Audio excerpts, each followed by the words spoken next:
it does seem that as Christians, and again, I'm sort of speaking from the Christian side of this coin, as Christians, we have a desire to look back into the ancient history of our religion to understand where it came from.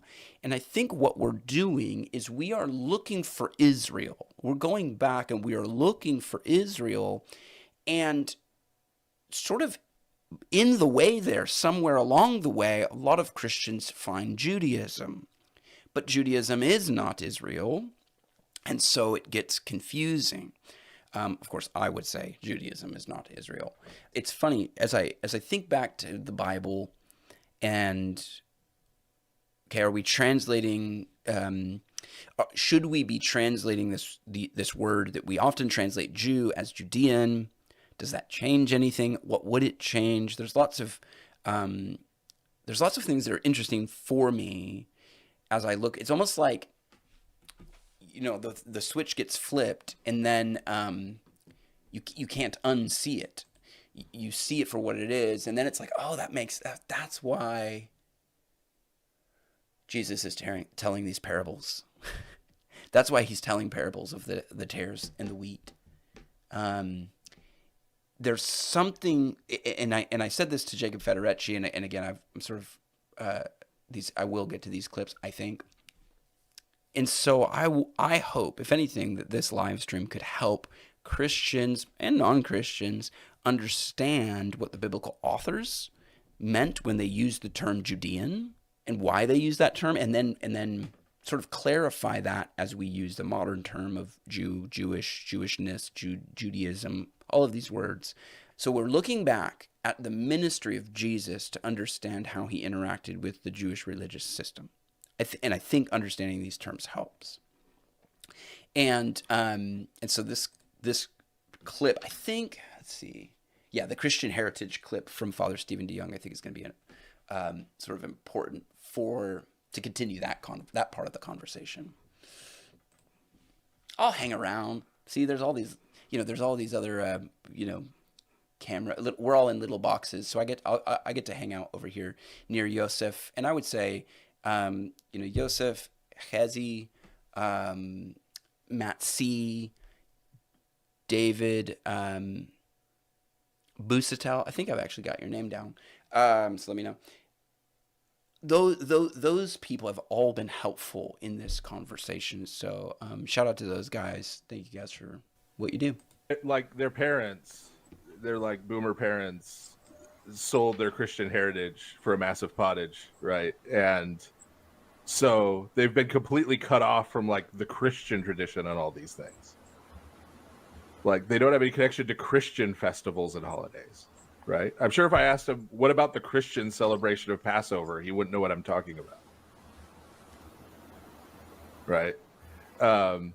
And so when they've been completely cut off from that and they don't understand what that is and how it relates to the Jewish traditions that Christianity came out of, then when they try to find some tradition to connect to, they try to sort of leapfrog, not backwards to Second Temple Judaism, but like laterally to present day Judaism. That, I think, is an important point. I agree with them, and that's what I do see that being part of the problem for Christians.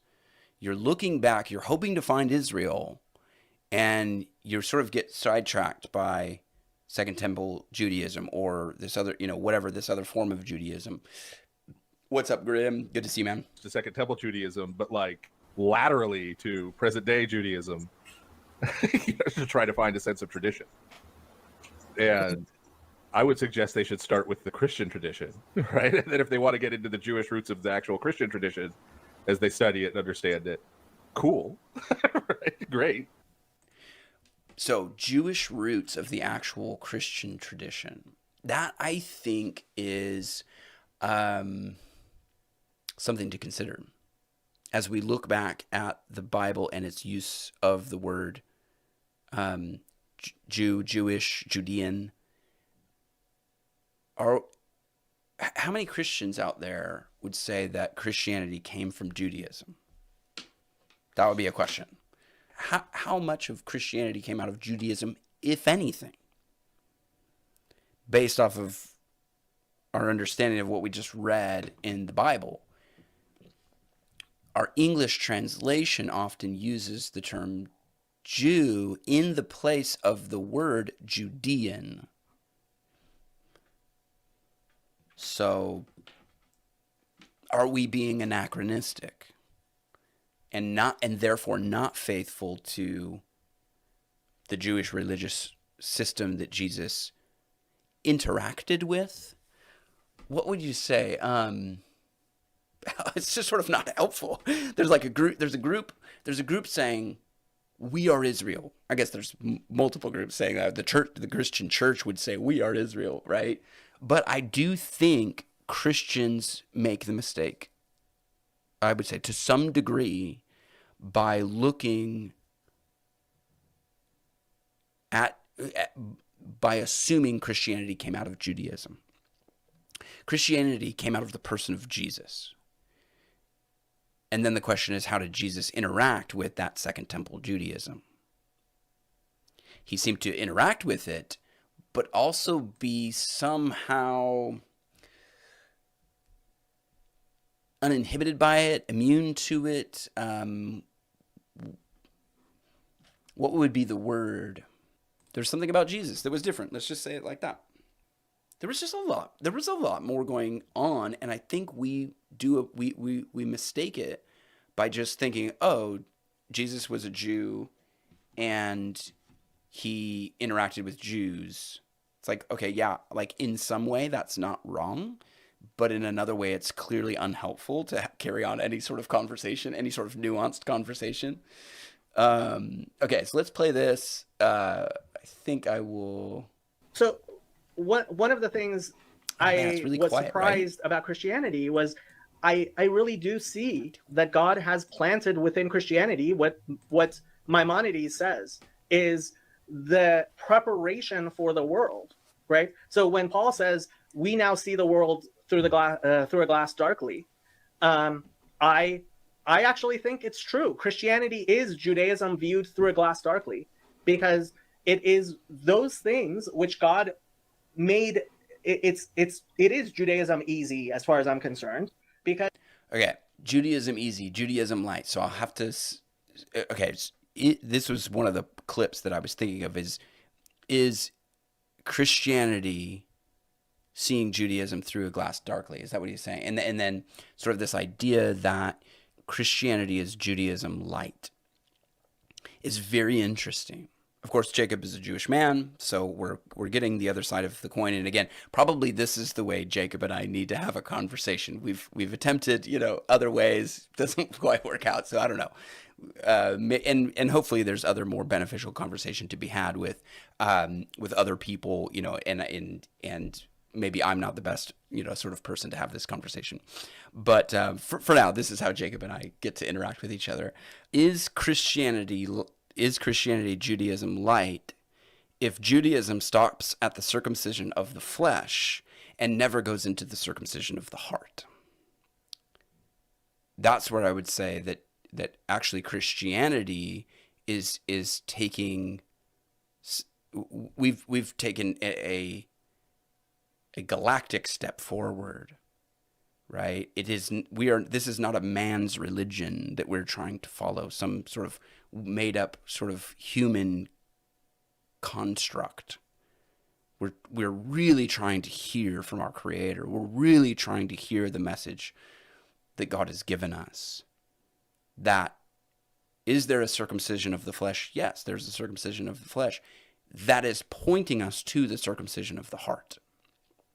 Which one is easy? I leave that to you.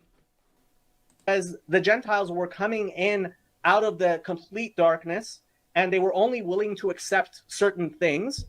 And this idea, but now as we are coming to the end times, I believe, right? I am, in my own life, I am seeing that verse from Zechariah, I believe it is, which says, 10 men from every nation will grab a Jew by his talit, by the hem of his garment, and say, we want to go with you because we have heard God is with you, that is, I see something coming true in the world. I am seeing Israel, in fact, and Judaism being established.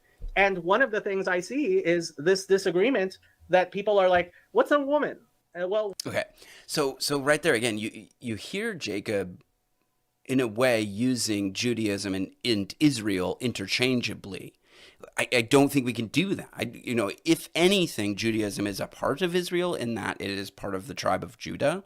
But to make then the claim that Judaism is Israel is too much. It's claiming too much of the data, to use a Michael Heiser sort of. Okay, so he brings up this passage in Zechariah. And again, to sort of drive the point home, thus saith the Lord of hosts, in those days 10 men from all the nations, again, there's the nations, that's Ephraim, in a way that Israel goes into the nations, right, will grasp the garments of a Jew, saying, let us go with you, for we have heard God is with you. What is this word? I think you guessed it. Well, it's actually, Ish. Yeah, the man of Judea. Let me, we need to go here. A Judean man is the word.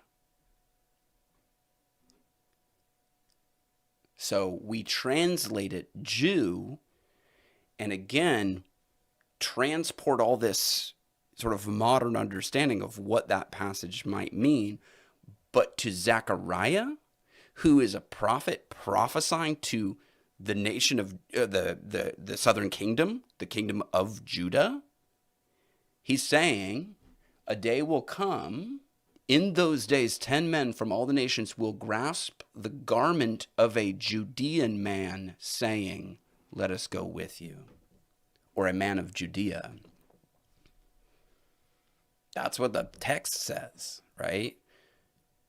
But to make it sound like the nations will come to those who practice Judaism and say to them, let us go with you, for we have heard God is with you, is, I think, an improper interpretation of this passage. But feel free to chime in. Let me know. Like, it's not saying, thus saith the Lord of hosts, in those days, people are going to come and ask of those who practice Judaism to teach them. That's just not what it's saying. Judean man. Interestingly enough, there was a man of Judea who people came to have them teach him. Interestingly. So we'll continue on. What is a woman? And it's like, we'll skip part of this. Mamlechet Kohanim, being a nation of priests, means being servants. Okay. Right? Who wants to lead will be the servants. And in a very real sense, I think as Jews, being Mamlechet Kohanim, being a nation of priests, means being servants. Right? But there is a specific service that includes a holiness code, which includes things like wearing phylacteries, like wearing tzitzit, like all of these things that, as a nation apart, God has commanded, and I don't think that's going away. A lot. Yeah, and I actually agree with them. I think there are a lot of people looking for, because in a postmodern world where there is no morality, there's nothing to anchor you to reality. There was another part here, though. Jesus, I am unapologetic about this. Yes, I believe we are the chosen people. Okay. That's not because I believe. It is, in fact, the opposite of me believing that that I am somehow born better than you. I am going to heaven and you're going to hell, or anything like that at all. And for me, like Jesus says, do not be like the Gentiles. Those who want to lead will be the servants. And well, I'll skip through that. I mean, I just, okay, so there's some of Jacob's, right, chosen people. Again, it's difficult because you have a person who is religiously Jewish and ethnically Jewish. So there's another way of understanding the term, right? And so descendants of Abraham are meant to bless the nations. Okay, copy that. Got it. But of course, we read in the New Testament, it is the descendants of the faith of Abraham in that sense, right? There is a question as to how Jesus interacted with the Jewish religious system of the day. And he certainly interacted with it. He was certainly, but to what degree? And is it being anachronistic for us to say that Jesus is a Jew in the sense that Jacob Federecci and others would say? I do think it's anachronistic. I think we're reading back into the text something that's not there. He was a Judean, and he participated in the religious system, but certainly in a way that got him killed. So the Jewish religious leaders of his day would have disagreed with the statement that we often make today, which is Jesus was a Jew. So they would have just disagreed with that. So in what way was he a Jew? He certainly was a Jew in the sense that he was a Judean. And I certainly think he is participating with the Jewish religious structure of the time, but in a way that, I guess immunity is one thing that comes to me, but that sounds like it's a negative thing. I think he's sort of showing us what it's meant to be. Illogically, right? So in the Gospel of John, there's these Jews who say, we are descendants of Abraham. We were never slaves. And I read that, and I'm like, what? Like, this is like, I don't even understand how you can have a Jewish character in any work of fiction say that sentence. But is the point? Is that the point? Are you understanding that text in the way that most Christian readers now reading it gloss right over? Well, I gloss right over it. It's supposed to be shocking, right? Is it supposed to be shocking that they said that, right? Okay. Because St. John is Jewish and writing to a Jewish audience. It's right. What is this deliberately? I cannot imagine a more heretical statement out of a Jew's mouth. And obviously heretical in the preface, we are the descendants of Abraham. But there are a lot of there are a lot of part of what's going on in some of the gospel narratives is that it's showing that, or attempting to show, that a lot of the hatred and animus that was directed at Jesus by all quarters reached this level of irrationality. Like there's a place where in St. Matthew's Gospel where it says, some of the Pharisees went and plotted together with the Herodians. And people just gloss over that. I didn't. I'm like, what are you talking about? This would be like Donald Trump and Hillary Clinton got together to discuss how to, but that's trying to show this, that it became so irrational that people who were bitter enemies, right, were sort of holding their noses and cooperating on this. Now, you may say that's not historic, right? I mean, so this is part of how when I interpret the scriptures, right? Mm-hmm. All of it. I'm after what the text says. Mm-hmm. I can't force you what you do with it after that, right? You can accept it, you can reject it, you can say, well, this is presenting an exaggerating thing to make a theological point. You can take it however, right? That's okay. And Father Stephen Young, he's going to go into some stuff it's a little off the topic, but I do think it's helpful as far as how we sort of, again, we kind of modern readers read back into the text a lot of our modern presuppositions, and we're asking of the original author questions that the original author would have never asked. And I do think it's helpful. But right there, that is the point of that passage in John 8. The point is that it is irrational, that there were religious leaders who completely didn't understand Jesus, and that John is using irony. We'll do more in the future about the narrative structure of the Bible, but I think that God reveals his truth, and it's art. It is artwork. It is also historical. So, it doesn't dismiss the history, but John is obviously employing irony as he does throughout his gospel. And I tried to get Jacob to understand this,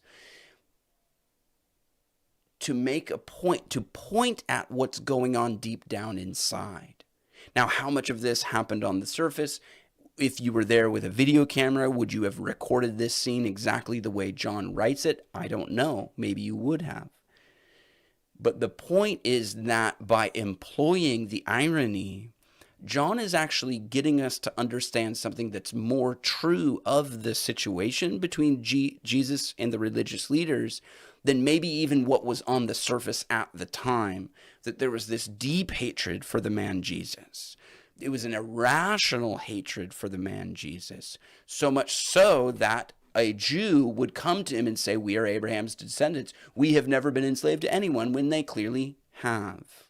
How is it that you say we will be free? Again, this is the circumcision of the heart. If you want to stop at the circumcision of the flesh, you will not understand Jesus. If you want to stay with Moses in Moab, you will not understand Jesus. He is Joshua leading his people into the promised land, and we have to understand that. Does that mean we do away with Moses? Certainly not.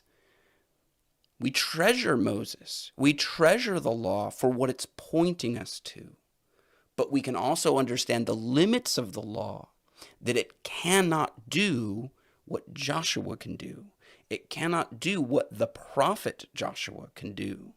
And again, Hezi, Yosef have been super helpful on this. Obviously, Moses is a prophet, and I get that. But Joshua's book is the first book in the list of prophets. And that's not something to be overlooked, that it takes a prophet whose name is Joshua, which happens to be Jesus' name, right? Okay. There's this but of course, do they see that? Can you allow yourself to see that possibility? And I think the answer is no. And I don't want to belabor this point. Jacob and I tried to discuss this further, but that was why after Jacob posted this tweet, I quoted this verse from John 8, because the same sentiment was being repeated today by Jacob that was there in John 8. Jewish knees have not bowed for 2,000 years. Christians know that disproves the idea that Jesus could be the Messiah and can't handle the truth. But of course, Jewish knees have bowed. So the same sentiment, the same sort of, can you allow yourself to see the truth of the situation, which is, for one, yes, there was this irrationality that would say, well, we're Abraham's descendants, we've never been slaves. To say, well, the Jewish knee has never been bowed. Well, of course, like individually, we all bow the knee. We all have our sin. We all have our idols. We serve these little private idols.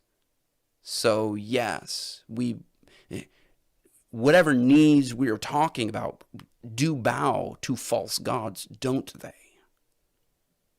Or our particular little religious groups bow to whatever ideology we think makes us right and others wrong.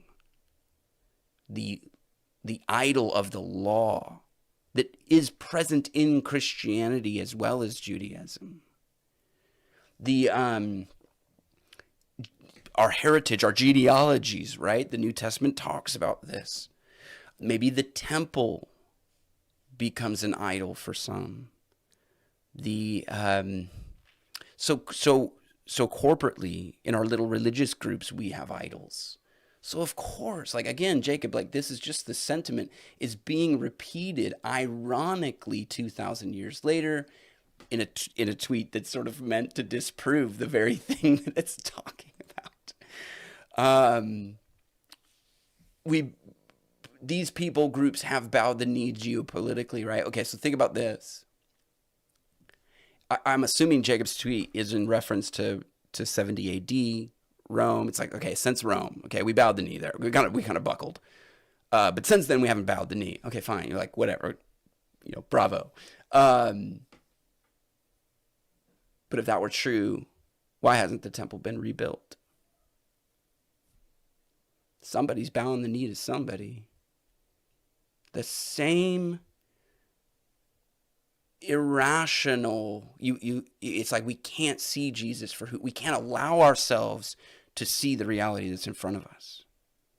We can't allow ourselves to believe that Jewish people have bowed the knee. Just like we can't allow ourselves to believe that descendants of Abraham had ever been enslaved. It's the same sentiment. It's virtually the same wording. It's deeply ironic. And that's what John is pointing to. He's getting us, comedy, irony is a part of comedy, and comedy has a way of revealing the condition of your soul. Are you prepared to receive that irony? People whose souls, and I'm not talking about any individual person, I'm certainly not talking about Jacob or whoever. I don't actually know Jacob, I mean, we just interact online. And he's a helpful interlocutor. He's a helpful person to sort of help me sift through some of my own ideas, despite the fact that we can be we can misunderstand each other very easily, which is unfortunate. If you cannot receive the comedy, if you can't laugh at yourself and your own stupidity, then the soul is a particular type of rottenness that just has to, like the Jews, sort of, I need to just lie to myself. I can't allow myself to see it because seeing it is too painful. And so that inwardly the soul just starts, and this is what Jesus said, whitewashed tombs, inside dead men's bones, right? Again, I'm not talking about you, Jacob, if you happen to see this. I'm not talking about any individual person. Just that's what Jesus was saying. He's talking about that condition of the heart that will put on the outer facade of holiness and righteousness when inwardly it's rotten. How do you know that inwardly you're rotten? You can't laugh at yourself. You can't laugh at the deep irony of John 8:33. You can't allow yourself to think my group is wrong. There's a whole part of this, excuse me as I bump, there's a whole part of this that if it's true of Judaism, I think I see it also in Christianity. It's like Satan, right? He cannot create anything of his own. What he takes is God's creation and perverts it and twists it. And so what I see in the church, and again, I'm not a student of Judaism, so I cannot speak of Judaism in this regard. But what I see in the church is that people are distracted away from the truth of God by these things that look like the truth but aren't, or the people who pretend to be the people of God who aren't. Again, that's another Jacob tweet where he said that the Trinity is the greatest lie the devil ever pulled off. And what I said was the greatest lie was actually to convince Adam and Eve, who were made in the image of God, that they weren't. And the second is like it, to convince people who are not the people of God that they are, because then they don't go looking for him. That's the parable of the wheat and the chaff that Jesus was talking about. They look like wheat, but they're not. And so people who are honestly seeking the kingdom of God, they're honestly seeking Zion, the city of God, they're honestly seeking to be a part of the people of God, the true Israel, are distracted by either, I would say probably watered down Christianity that has the same idols that we were just talking about, or these other religions that come in and claim to be the truth but aren't. Oh gosh, this is so, talking about deep irony. Can we double back on this? Why hasn't the temple been rebuilt? Who's been, if Jacob is right here, Jewish knees have not bowed for 2,000 years. Where is the temple? Why hasn't the temple been rebuilt? You know, the deep irony of that question is it has been rebuilt. It's just not where you think it is. Jesus answered them, destroy this temple, Herod's temple, and in 3 days I will raise it up. The Jews then said, it took 46 years to build this temple, and you will raise it up in 3 days? But he was speaking of the temple of his body. But can you allow yourself to see that?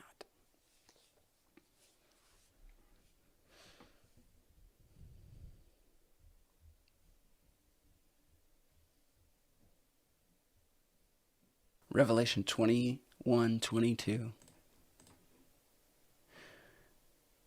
And I saw no temple in it, for the Lord God Almighty and the Lamb are its temple, and the city has no need for the sun or of the moon to shine on it, for the glory of God has illuminated it, and its lamp is the Lamb.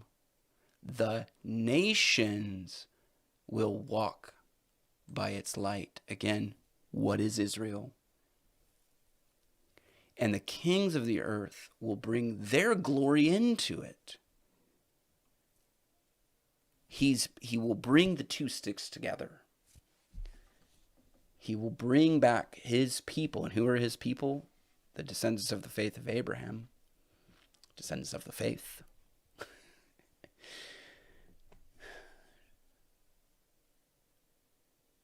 Yeah, God is up to something. He's up to something. And I do think the 12 tribes, I do think there's a part of that. They are a part of this story. Those brothers, right? This whole thing sort of shines back to it. The walls are the 12 sons of Israel. But most of the people I talk to try to defend it. I call this the crayon. And the only good argument I found for the crayon is the early Christians were trying to hide the text from Romans as kind of like, samizdat under the Soviets. And so there were statements which were so exaggeratedly like the opposite of anything that could make any sense that the audience would be like, okay, like this is somebody talking like in South Korea, in North Korea, talking about how the Kims are so generous and it's like, yeah, this stuff never obviously this stuff never happened like this, and yeah, obviously this stuff never happened like this. Again, are you willing to see it? Now, so the point would be that somehow the Christians, and again, I don't think of Bible as coded at all. I think sometimes we've lost the ability to interpret it well, but it's not in code. Somehow the Christians were trying to be generous to the Romans by making the Jews look bad.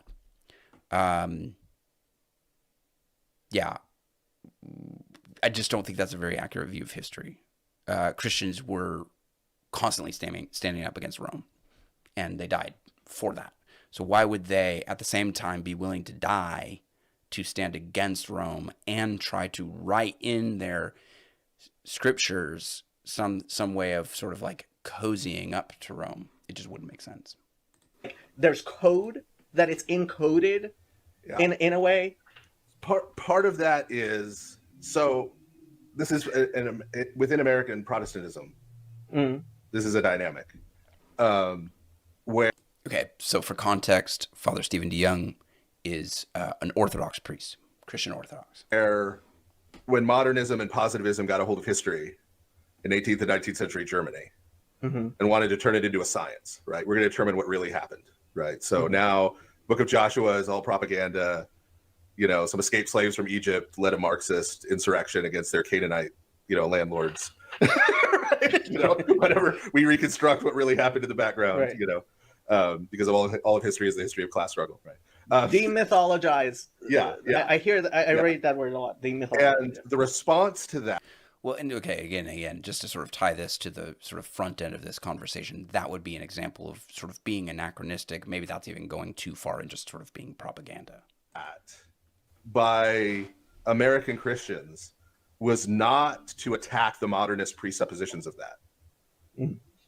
It was to try to use the same methodology to come to opposite results. Right? It was, no, we're going to do the same kind of history. We're going to say, no, this is like if you had a time machine and a video camera, Right? Like, this is exact word for word what they said. So, and sorry, I'm interrupting. That's the weird thing about having these conversations online, so you can just pause people. Yeah, and so when sort of modernism came in to sort of try to scientifically, archaeologically sort of disprove the Bible, the biblical scholars sort of didn't correct the modernist assumptions of what the Bible is. They went to the Bible with those modernist assumptions and said, I'm going to prove you wrong using your own methodology, when that's not really the way the Bible was written. Again, the Bible does faithfully record history, but it's not recording history for the purpose of history. It's recording history for the purpose of theology. And so, again, going back to John 8 and sort of John's use of irony and things like that is an important part of that conversation. So I just appreciated, Father Stephen DeYoung for that, even though it is, in a way is sort of a side point. But this is something that has started to seep into Judaism, and where we have started, like, I think it's just childish. It's okay. just... So that's a separate clip. And I don't know about this. I mean, I think that's kind of it for Jacob and Father Stephen DeYoung. He basically just says, the way Christians look at the Bible is just childish. And my point to that is, you're exactly right. We're called to be childlike. And again, that's the irony. Is your soul prepared for that type of humiliation? Or if you're not prepared to read the Bible like a child, is it revealing in you that pride that is going to obscure your vision, right? We are Abraham's descendants. We have never yet been enslaved to anyone. How is it that you say we will be? We don't want the type of freedom that Jesus is offering. We don't even need it, because we've never been slaves, of course, during the Roman occupation, etc., etc. So again, deep irony. But can we hear it? Can we see it? What is it? What would it take? It would take the humility of a child. It would take the sense of dependence on the Spirit of God that we as Christians have, which, again, talking about deep irony, that's the inheritance that was promised to the descendants of Abraham. I will be your people. You will be my people, and I will be your God. And he makes his dwelling with us through the Spirit. So that's the inheritance, and is in some way evidence of that inheritance, evidence that true Israel is out there, and that you see it when it starts to shine light into those dark places. And I think, I've seen it in my own life. So that's that. That might be it. That might be where we put a bow on it. So if this video is helpful at all in that conversation, get that like button, share it with... The two things that I think are the best things to do is comment, let me know what you think, give me your feedback so I can sift through my own ideas, and then share it with a friend and continue the conversation. Those two things, I think, are how we use the internet. That's how we use the internet. That's how we change the world. That's how we beat the AI super robots that are coming to end humanity. Maybe that's a different podcast for another day. Thank you for being here. Appreciate you guys, and I will catch you in the next one.